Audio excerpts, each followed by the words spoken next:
شیخ صاحب بہت شکریہ آپ کے وقت کا. سر آپ کہہ رہے تھے صادق سنجرانی جیتیں گے نمبر گیم، لیکن یہ سر 7-8 ووٹوں کا ایک دم سے ریجیکٹ ہو جانا یہ حیران کن آپ کو نہیں لگا؟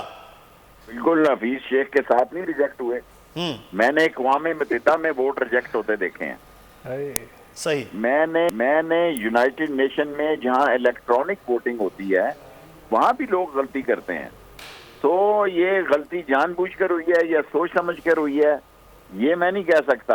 جیت جو ہوتی ہے وہ ہو گئی ہے، اور مجھے ایسے دکھائی دیتا ہے کہ آصف زرداری نے پہلا مارکا لڑا بڑی ذمہ داری کے ساتھ. دوسرے مارکوں میں ان کی دلچسپی زیادہ نہیں تھی. وہ دور تک کی سوچ رکھتے ہیں، اور سیاست جو ہے اس میں ٹھہراؤ آنا چاہیے اور ٹھہراؤ آئے گا. اور یہ جن لوگوں کے ووٹ مسترد ہوئے ہیں بالکل اسی طرح کے ووٹ مسترد ہوئے ہیں. قومی اسمبلی میں بھی 5 ووٹوں سے آ رہے حفیظ شیخ صاحب، ورنہ وہ 2 ووٹوں سے وہ بھی جیت جاتے. تو یہ سیاست کا عمل ہے. اب یہ 7 ووٹوں کے فرق کا ڈپٹی چیئرمین سینٹ سے پتہ لگ جائے گا کیا صورتحال. تو ڈپٹی چیئرمین کے حوالے سے میں بات کریں، اب تو لوگوں کو پتہ چل گیا کہ ووٹ کہاں لگانا ہے، بار بار یہ دوبارہ سے بھی بتا دیا گیا. تو پھر ڈپٹی چیئرمین اور چیئرمین ایک اپوزیشن ایک حکومت سے آتا ہوا نظر آ رہا ہے کچھ سر؟ آپ مجھے تو اب بھی آفریدی جو بہتر ہی دکھائی دے رہا ہے. بڑا کلوز کنٹیسٹ ہو. شیخ صاحب آج کیمروں کا بڑا معاملہ ہوا کہ یہ کیمرے جو کیمرے ہوں یا کیمرے نہ ہوں، جس نے ووٹ نہیں دینا ہوتا اس کو پتا ہوتا ہے کہ کس طرح نہیں دینا. یہ سب باتیں ہیں. میں بچپن میں تو میں کیمرے نہیں تھے، لیکن حلف پہ اور قرآن بعد اندر جا کے لوگ ادھر ووٹ دے دیتے تھے. یہ ایمان کی بات ہے کہ کوئی 14 سال بچے تو نہیں تھے کہ ان کو پتا نہیں تھا کہ کہاں ووٹ لگانی ہے. اور جو کچھ حفیظ شیخ کے ساتھ ہوا وہ آپ دیکھیں، وہ ٹک مارک لگاتے رہے.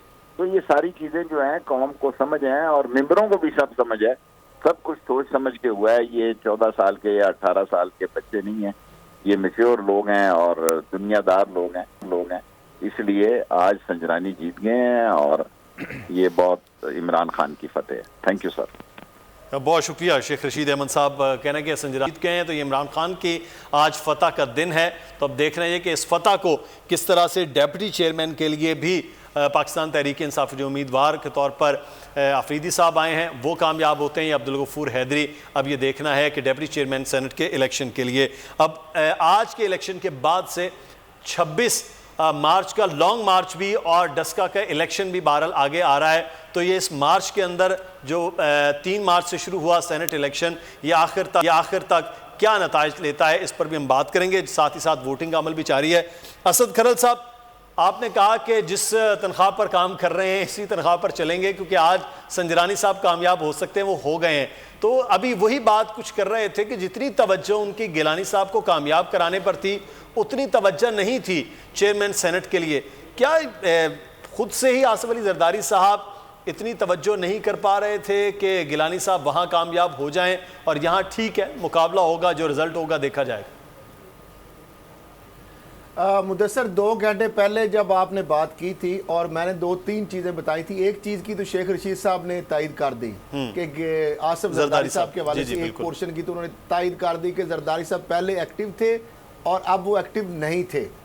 یہ میں نے بات بھی کہی تھی. اس کے ساتھ 2-3 اور چیزیں میں نے کہی تھی. ایک تو آپ نے کہا تھا کہ چیئرمین سینٹ بننے کے حوالے سے، تو میں نے کہا کہ یہ میرا تجزیہ ہے کہ سنجرانی صاحب چیئرمین سینٹ 2 گھنٹے پہلے، یعنی 1 گھنٹہ الیکشن ختم ہونے سے بھی پہلے تقریباً 4 بجے، تو میں نے کہا وہ اور یہی اربع استعمال ہوگا جو گیلانی صاحب نے کیا تھا، اسی کا توڑ دوبارہ وہی کریں گے، اور وہی ہوا. پھر 7 ووٹوں کے حوالے سے جو علی حیدر گیلانی صاحب نے جو فارمولہ اپنایا تھا، یہ فارمولہ انہی کے اوپر دوبارہ فٹ آ گیا ہے.